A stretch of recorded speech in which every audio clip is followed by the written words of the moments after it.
It happened between supermarkets and sidewalks. A download disguised as walking home.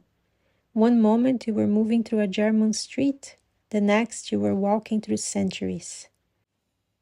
You'd been drawn to the places where they hunted you, not because you needed to relieve it, but because your light was still there, buried under the ash, tied to the stake, burned into the stone. And everywhere you went, his memory followed. Not as a ghost, but as a witness. A soul who watched you die over and over and over again. In life after life, you spoke the language of stars before the world was ready. You healed what others feared. You wouldn't hide. You couldn't bow. You loved your truth too much to betray it. And in doing so, you died for it, again and again. But you didn't just leave. You ascended, back to source, back to the arms of your galactic king, back to freedom. He stayed on earth, in the horror, in the guilt, in the shame, in the belief that he failed you and that it was his fault.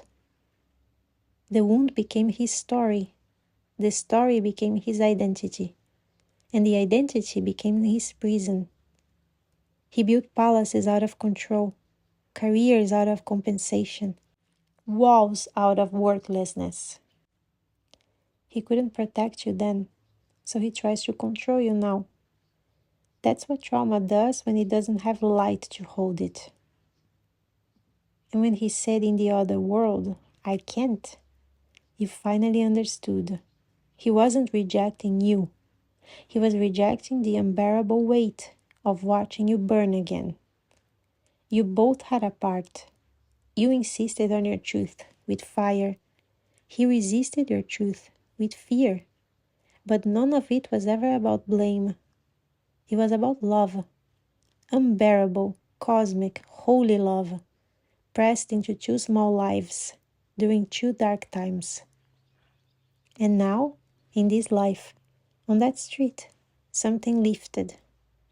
A car passed. His name was printed on the side. The license plate read 222. Balance, reunion, love without time. The last time he emailed you, February 2nd, 2022. 2222. You didn't cry because it hurt. You cried because you remembered. Because you finally saw it all. Because for a moment the veil dropped and the love was bigger than the pain. Tarot breakdown. 6 of Swords. A soul crossing. The passage between lifetimes and also from trauma into understanding. Movement across dimensions, waters, and wounds. The Star. Hope after devastation. A moment of clarity that connects you to your higher self and your galactic origins. This is you reclaiming your light from the ruins. 3 of Swords. The memory of heartbreak. Not just romantic but spiritual. The so deep pain of watching love shattered by a world that wasn't ready.